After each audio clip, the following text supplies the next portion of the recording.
வணக்கம் நேயர்களே, ஸ்ரீ குபேரன் டிவி நேயருக்கு லக்ஷ்மணன் அன்பு வணக்கங்கள். இப்போ நம்ம பார்க்க போகிறது வார ராசி பலன் 6ஆம் தேதியிலேருந்து 12ஆம் தேதி வரை எப்படி இருக்க போகுதுன்னு பார்க்க போகிறோம். ஸோ எப்போதுமே சொல்கிறதாங்க, லக்னத்துக்கு பாருங்கள். ராசிக்கு பார்ப்பதை விட லக்னத்துக்கு பார்க்க ரொம்ப பர்ஃபெக்டாக இருக்கும். உதாரணமாக ஒரு மகர லக்னம் விருச்சிக ராசியில் நீங்கள் விருச்சிக ராசிக்கான பலன்களை பார்க்கறத மகர ராசிக்கான பலன்களை பார்க்க ரொம்ப பர்ஃபெக்டாக இருக்கும். முதல்ல வர்றது பொது பலங்கள், அதுக்கப்புறம் வர்றது தசா புத்தி பலங்கள். உங்களுக்கு என்ன தசா புத்தி அந்தரங்கள் வருதோ அதை மிங்கிள் பண்ணி பார்க்கும்போது ரொம்ப பர்ஃபெக்டாக இருக்கும். வீடியோட என்ன டிப் ஆஃப் த வீக் இருக்குது மறக்காமல் பாருங்கள். கடகராசி. ஸோ கடகராசிக்கு வந்து பார்த்திங்கன்னா உங்களுக்கு ராசி அதிபதி சந்திரன் வந்து பார்த்திங்கன்னா நல்ல ஒரு பிரயாணங்கள் மேற்கொள்வதற்கான வாய்ப்புகள், தொழில் ரீதியான விஷயங்கள் நல்ல வளர்ச்சி கிடைக்கிறதுக்கான வாய்ப்புகள் ரொம்ப சிறப்பாக இருக்குது. பட் என்னதான் இருந்தாலும் பார்த்திங்கன்னா உங்களுக்கு வந்து 5இல் உள்ள செவ்வாய், 5 மற்றும் 10ஆம் அதிபதி செவ்வாய் வந்து நீச்சமாக இருக்கும்பொழுது, அதுவும் செவ்வாயோட வந்து சனியுடைய சாரத்தில் போய் வக்கரமாக இருக்கும்போது தேவையில்லாத ஒரு விஷயங்கள், குழந்தைகள்கிட்ட தர்க்கம் பண்ணுறது, எமோஷன் ஆகுறது, தொழில் ரீதியான விஷயங்களில் வந்து கொஞ்சம் ராங் ஸ்டெப் வைக்கிறதுக்கான வாய்ப்புலாம் இருக்குன்னு ரொம்ப கவனமாக இருக்கக்கூடிய ஒரு அவசியம். அதனால் நமக்கு மன காயங்களும், ஐயோ என்னடா தெரியாதனமாக வந்து உள்ள தலையை விட்டோமேங்கிற மாதிரி விஷயங்கள் இருக்கும். கொஞ்சம் கவனமாக இருந்துக்குங்க. உங்களுக்கு 2ஆம் அதிபதியான சூரியன் வந்து பார்த்திங்கன்னா உங்களுக்கு வந்து 6இல் இருக்குது. ஸோ 6இல் இருக்கும்பொழுது என்ன மாதிரி விஷயமோ அது சுக்கிரனுடைய சாரத்தில் இருக்கும்போது அது 8இல் போயிட்டு சுக்கிரன். ஸோ அது என்ன மாதிரி விஷயங்களை பண்ணோம் அப்படின்னும்போது, குடும்பத்தில் வந்து தேவையில்லாத ஒரு தர்க்கங்கள், கொஞ்சம் வாக்குவாதங்கள் வர்றதுக்கான வேலையில் வந்து ரொம்ப கவனமாக இருக்கணும். வேலையில் வந்து ஒர்க் பண்ணுற லேடிஸ் வந்து ஏதாச்சும் நம்மளை எகென்ஸ்டாக பண்ணலாம். நீங்களே லேடியாக இருந்தீங்கன்னா ஒர்க் பண்ணுற ஸ்பேஸில் வந்து ஏதாச்சும் ஒரு சிக்கல்கள், டென்ஷன்ஸ்லாம் வர்றதுக்கான வாய்ப்புகள் இருக்குது. கணவன் மனைவியினுள்ள தேவையில்லாத ஒரு வாக்குவாதங்கள் வர்றதுக்கான வாய்ப்புகள், கொஞ்சம் மைண்டில் வந்து ஏதோ ஒன்று வந்து ஸ்ட்ரெஸ் ஏறுற மாதிரி விஷயங்கள் இருக்கும். மாமியார் சம்மந்தமான விஷயங்களை வச்சு பேசுகிறது, வாக்குவாதம் பண்ணுறதெல்லாம் கொஞ்சம் அவாய்ட் பண்ணிங்க. ஏன்னா வந்து அதெல்லாம் வரும், ஓகேங்களா? ஸோ கொஞ்சம் பார்த்து குழந்தைகள் விஷயங்களாலும் வந்து நமக்கு கொஞ்சம் ஸ்ட்ரெஸ் வரும். அதனால் இந்த மாதிரி விஷயங்கள் வந்து கொஞ்சம் பேசும்போது இது நமக்கு டைம் இப்படி இருக்குது, நம்ம எமோஷன் ஆகுன்றதுனால கொஞ்சம் கவனமாக இருக்குது ரொம்ப ரொம்ப அவசியங்க. ஏன்னா வந்து செவ்வாய்ங்கிறது வந்து நீச்சமாக உங்கள் ராசியிலே இருக்கும், இந்த மாதிரி சிக்கல்களை கண்டிப்பாக ஏற்படுத்தும். அதுக்கப்புறம் பார்க்கும்போது உங்களுக்கு 2ஆம் அதிபதியான சூரியன் வந்து பார்த்திங்கன்னா உங்களுக்கு வந்து 6இல் இருக்காருங்க. ஸோ 6இல் இருக்க சூரியனும் 8இல் இருக்கும்போது ஒரு வேலையில் ரொம்ப கவனம். பாசஸ் நிறைய நெருக்கடிகள் கொடுப்பாங்க, ஒரு டென்ஷன்ஸ் கொடுக்கறதுக்கான வாய்ப்புலாம் ரொம்ப கவனமாக இருக்கணும். மற்றபடி வந்து 3-12ஆம் அதிபதியான புதன். ஸோ 3-12ஆம் அதிபதியான வந்து பார்த்திங்கன்னா உங்களுக்கு வந்து 6இல் இருந்து அதுவும் கேதுல போகும்போது நிறைய, அதாவது என்ன சொல்கிறது, வேலையில் வந்து நிறைய அலைச்சல்கள் இருக்கும், நிறைய நெருக்கடிகள், இங்கே அங்கே போன்ற நெருக்கடிகள், ஒரு ப்ரெஷர் ஃபீல் பண்ணுற மாதிரி விஷயங்கள் இருக்கும். கொஞ்சம் கவனமாக இருக்கணும். நரசிம்மர் வழிபாடு இல்லை ஆஞ்சநேயர் வழிபாடு பண்ணுறது ரொம்ப ரொம்ப அவசியம். முடிஞ்சதுன்னா வந்து ஏதாவது சின்ன குழந்தைங்களுக்கு சாக்லேட் வாங்கி கொடுக்குறது, ஒரு துணிமணி எடுத்து கொடுக்குறது, ஏதோ கஷ்டப்படுற குழந்தைங்களுக்கு பண்ணி கொடுத்தீங்கன்னா இது வந்து உங்களுக்கு ஒரு பரிகாரமாக கண்டிப்பாக ஒர்க் ஆகுன்றதான் உண்மையான விஷயம். அதுக்கப்புறம் பார்க்கும்போது உங்களது 4ஆம் அதிபதியான சுக்கிரன், 4 மற்றும் 11ஆம் அதிபதியான சுக்கிரன் வந்து 8இல் இருக்கிறது வந்து பார்த்திங்கன்னா கொஞ்சம் வந்து தாயார் மற்றும் நண்பர்கள், மூத்த சகோதர சம்மந்தமான விஷயம், ஒரு எமோஷனான விஷயங்களே கொடுக்கும். ஸோ அதனால் கொஞ்சம் கேர்ஃபுல்லாக இருந்துக்குங்க. அது வந்து நமக்கு தேவையில்லாத ஸ்ட்ரெஸ் கொடுக்கணும்போது கொஞ்சம் கேர்ஃபுல்லாக இருந்துக்கணும்.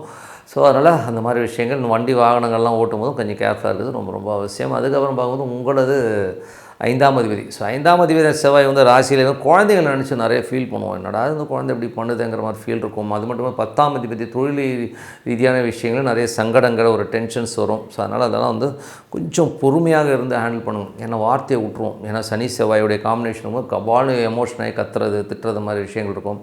அதனால் அந்த மாதிரி விஷயங்களே கொஞ்சம் கேர்ஃபுல்லாக இருக்குது ரொம்ப ரொம்ப அவசியம்.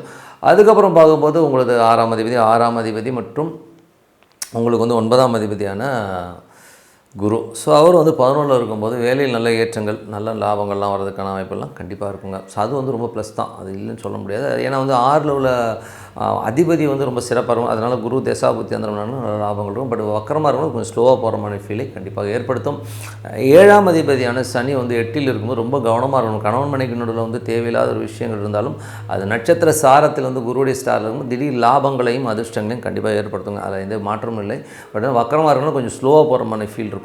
ஏன்னா வந்து அது அதிகமான லாபம் இல்லாமல் ஒரு வர லாபத்தில் வந்து ஒரு 30% 40% தான் வரும். மற்றெல்லாம் கொஞ்சம் ஸ்லோவாக போகிற மாதிரி ஃபீலை கண்டிப்பாக ஏற்படுத்தும். மற்றபடி வந்து ஒன்றும் பெரிய ப்ராப்ளம் கிடையாது. அதுக்கப்புறம் பார்க்கும்போது உங்களது 9ஆம் அதிபதியான குரு வந்து பார்த்திங்கன்னா 11இல் இருக்கும்போது வெளிநாடு சார்ந்த விஷயங்கள், வேலையெல்லாம் நல்ல ஏற்றங்கள், நல்ல லாபங்கள் வர்றதுக்கான வாய்ப்புலாம் ரொம்ப நல்லாயிருக்கு. 10ஆம் அதிபதியான செவ்வாய் வந்து உங்களுக்கு வந்து நீச்சமாக இருக்கும்போது தொழில் ரீதியான விஷயங்கள்லாம் வந்து மனக்காயங்கள் இருக்கும், மாமியார் சம்மந்தமான விஷயங்கள், ஒரு மனக்காயங்கள் வர்றதுக்கான வாய்ப்பில் வந்து ரொம்ப கவனமாக இருக்கணும். அதுக்கப்புறம் பார்க்கும்போது 11ஆம் அதிபதியான சுக்கிரன் வந்து 8இல் இருக்கும்போது கொஞ்சம் கவனம் தேவை. நண்பர்கள், மூத்த சகோதர சம்மந்தமான விஷயங்கள், தாயார் சார்ந்த உடல்நிலை சார்ந்த விஷயங்கள்லாம் கொஞ்சம் கவனமாக இருக்கணும். அதை நினச்சி ரொம்ப ஃபீல் பண்ணுற மாதிரி இருக்கிற விஷயங்கள்லாம் நடக்கும். அதனால் வந்து கொஞ்சம் கவனமாக இருக்குங்க. ஸோ இதுவரை பார்த்தது பொது பலன்கள். இப்போ பார்க்க போகிறது தசாபுத்தி பலன்கள். கடக லக்னமாக இருந்து சூரிய தசாபுத்தி அந்த நடக்கணும். சூரியன் வந்து பார்த்திங்கன்னா உங்களுக்கு வந்து 6ல் இருக்காருங்க. ஸோ 6ல் இருக்கும்போது 2, 6 ரொம்ப சிறப்பான பலன்கள், நல்ல ஏற்றங்கள் இருந்தாலும், பட் அது வந்து 8ஆம் அதிபதி 8ல் உள்ள சுக்கிரனுடைய சாரத்தில் இருக்கும்போது பெண்கள் விஷயங்களில் ரொம்ப கவனம் இருக்கணும். பெண்கள் வந்து நம்மளை கொஞ்சம் தரக்குறையாக ஏடாகணுமா வந்து நம்மளை வந்து பாயிண்ட் அவுட் பண்ணுற மாதிரி விஷயங்கள் நடக்கும். அதனால் அவமானங்கள் பெண்களால் வருவதற்கான வாய்ப்புகள் ரொம்ப கவனமாக. நீங்களே பெண்ணாக இருந்தீங்கன்னா நீங்கள் கொஞ்சம் கரெக்டாக இருந்துக்கணும். இல்லைனா உங்களை வந்து வச்சு யாராச்சும் வந்து ஒரு மாதிரி ட்ரிகர் பண்ணுவாங்க. ஸோ அதனால் நீங்கள் கொஞ்சம் அலர்ட்டாக இருந்துக்கிறது ரொம்ப ரொம்ப அவசியம். ஸோ அது பார்த்துங்க. மற்றபடி வந்து பார்த்திங்கன்னா கடகலக்கணமாக இருந்து சந்திர தசாபத்தி சந்திரன் வந்து பார்த்திங்கன்னா உங்களுக்கு வந்து நல்ல பிரயாணங்களை ஏற்படுத்தும். தொழில் ரீதியான விஷயங்கள் நல்ல லாபம், நல்ல ஏற்றங்கள் வருவதற்கான வாய்ப்பு ரொம்ப சிறப்பாக இருக்குது. கடகலக்கணமாக வந்து செவ்வாய் தசாபத்தி, செவ்வாய் வந்து ராசியிலே இருக்கும்போது கொஞ்சம் அவமானங்கள் அதிகமாக இருக்கிறதுக்கான வாய்ப்புகள் இருக்குது. ஸோ குழந்தைகளை நினச்சி கொஞ்சம் அவமானப்படுறது, தொழில் ரீதியான விஷயங்கள் ஒரு ஸ்ட்ரெஸ் வர்றதுக்கான வாய்ப்பெலாம் இருக்குது. மாமியார் வீட்டுக்கெல்லாம் போகாமல் இருக்கிறது ரொம்ப ரொம்ப நல்லதுங்க. ஸோ அதனால் அவமானங்கள் கொஞ்சம் கேர்ஃபுல்லாக இருக்கணுன்றது ரொம்ப ரொம்ப பார்த்து நடந்துக்கணும். ஸோ பார்த்து நடந்துங்க. ஏன்னா வந்து என்னடா நம்மளை இந்த மாதிரி இன்சல்ட் பண்ணுறாங்களோங்கிற ஃபீலை கண்டிப்பாக ஏற்படுத்தும். கடகலக்கணமாக இருந்து ராகு தசாபுத்தி யந்திரங்கள் நடக்கிறவங்களெலாம் பார்த்திங்கன்னா உங்களுக்கு வந்து ராகு, ஸோ கடகலக்கணத்துக்கு வந்து ராகுங்கிறவர் பார்த்திங்கன்னா 9ல் இருக்காருங்க. ஸோ 9ல் இருக்கும்போது அது வந்து உங்களுக்கு வந்து இப்போ போகிறது வந்து சனியுடைய சாரத்தில் இருக்கும். அது 8ல் இருக்கணும். ரொம்ப எமோஷன்ஸ் இருக்கும். ஸோ பிரயாணங்களில் ரொம்ப கவனம் தேவை. வெளிநாட்டில் இருக்கலாம் வந்து ஒரு ஸ்ட்ரெஸ் கொஞ்சம் ஜாஸ்தி இருக்கிற மாதிரி ஃபீலை கண்டிப்பாக இருக்கும். ஸோ ராகு தசாபுத்தி வந்து ரொம்ப கேர்ஃபுல்லாக இருக்க வேண்டிய காலகட்டம் தான். கொஞ்சம் கவனமாக இருக்கணும். அதுக்கப்புறம் பார்க்கும்போது கடகலக்கணமாக இருந்து குரு தசாபுத்தி யந்திரங்கள். ஸோ குரு வந்து பார்த்திங்கன்னா சிறப்பான பலன்கள். ஸோ குரு 11ல் இருக்கும். நல்ல லாபங்கள், வேலை சம்பந்தமான விஷயம் வெளிநாட்டில் நல்ல லாபங்கள் வரதுக்கான வாய்ப்பு நல்லாயிருக்கு.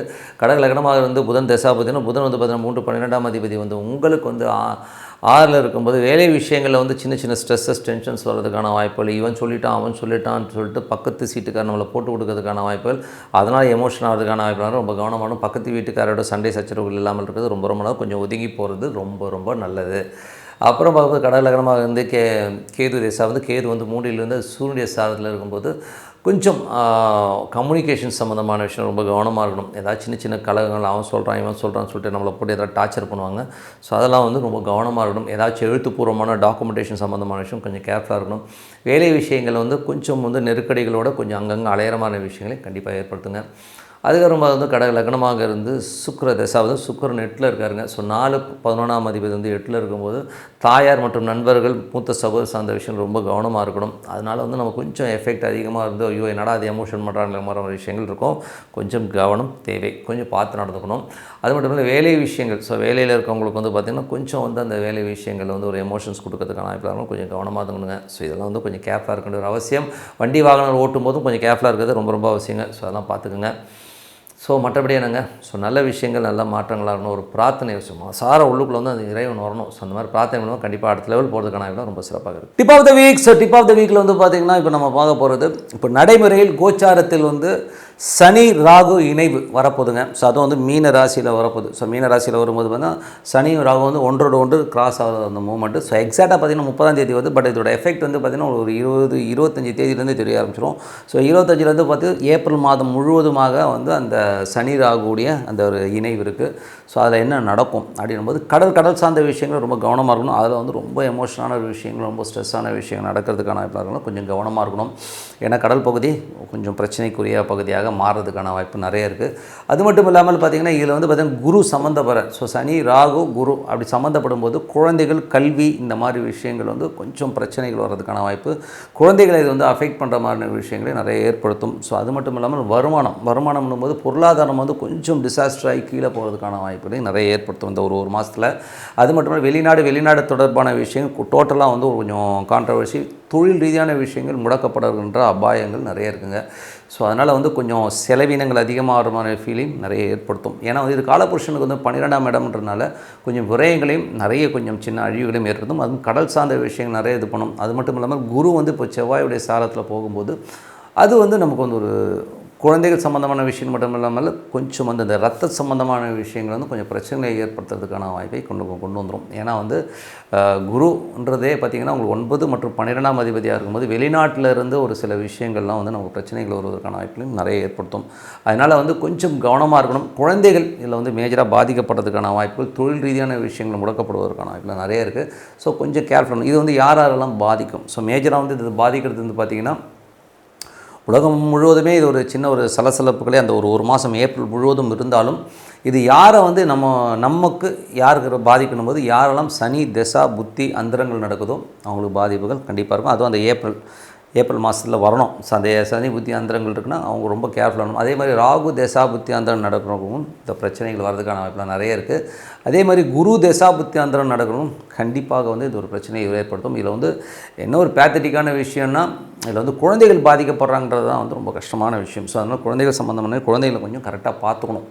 ஓகேங்களா? ஸோ அந்த மாதிரி பார்த்துக்கிறது ரொம்ப ரொம்ப பொருளாதாரம் வந்து பார்த்திங்கன்னா கொஞ்சம் டிராஸ்டிக்காக வந்து ரொம்ப ப்ராப்ளமேட்டிக் ஆகிறதுக்கான வாய்ப்புலாம் நிறைய இருக்குது. நிறைய குருமார்கள் பார்த்திங்கன்னா அந்த சாமியார் வேஷம் போட்டுட்ருக்கேன், சாமியார் இருக்கிறவங்களாம் வந்து டமால் வெளியில் வந்து வெடித்து அவங்க மேலே கேஸ் போடுறது, உள்ள தூக்கி வைக்கிறது, இந்த மாதிரி விஷயங்கள் நடக்கும். நிறைய சாமியார் மேலே கேஸ் போயிட்டுருக்கு, அது ஒரு விஷயம். இல்லை எந்த சாமியார் மாட்ட போகிறாருங்கிறத வந்து நம்ம வந்து பார்ப்போம். அந்த மாதிரி ஒரு பெரிய ஒரு சென்சேஷனல் ஒரு சாமியார் கைது செய்யப்படுகிறார் அப்படிங்கிற மாதிரி விஷயம் அவர் உள்ள தூக்கி போகிறதெல்லாம் வந்து நம்ம பார்க்குறதுக்கான சூழ்நிலைகளை கண்டிப்பாக இருக்குது. ஆனால் அது ஒரு மாதம் தான் இருப்பா, சொல்ல முடியாது. பட் உள்ளே போகிறதுக்கான வாய்ப்புகள் நிறைய இருக்குது. ஸோ அந்த மாதிரி விஷயங்கள் இருக்குது.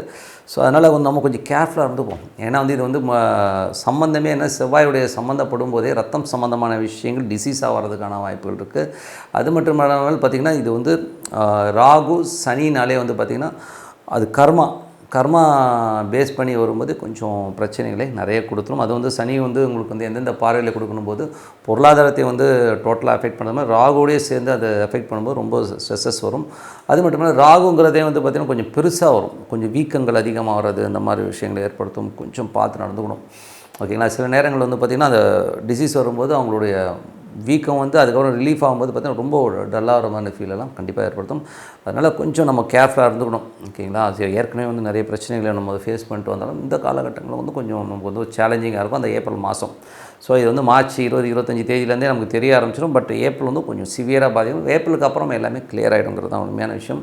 அதுவரை நம்ம வந்து கொஞ்சம் உஷாராக இருக்கணும் அப்படிங்கிறது தான் உண்மையான விஷயம். ஏன்னா அதுக்கப்புறம் பார்த்திங்கன்னா உங்களுக்கு ராகுக்கு இது பேச்சே ஆகிடும். பேச்சியாக இந்த பக்கம் வந்து சனி அந்த பக்கம் போயிடும். ஸோ இது ரெண்டும் கிராஸ் ஆகிற அந்த லிமிட் பயங்கரமான ஒரு எமோஷன். பட் இதோடைய பாதிப்பு கண்டிப்பாக அடுத்த ஒரு 3 மாதங்களுக்கு இருக்கும். அதாவது உங்களுக்கு அந்த ஏப்ரலில் இருக்கிற பாதிப்பு வந்து ஒரு எப்படி இருந்தாலும் ஒரு மே ஜூன் வரை வந்து அந்த பாதிப்பு அந்த ஷேக் இருக்கும். அது ஒரு ரெகுலர் லைஃப் வந்துடும், அவ்வளோதான். ஓகேங்களா?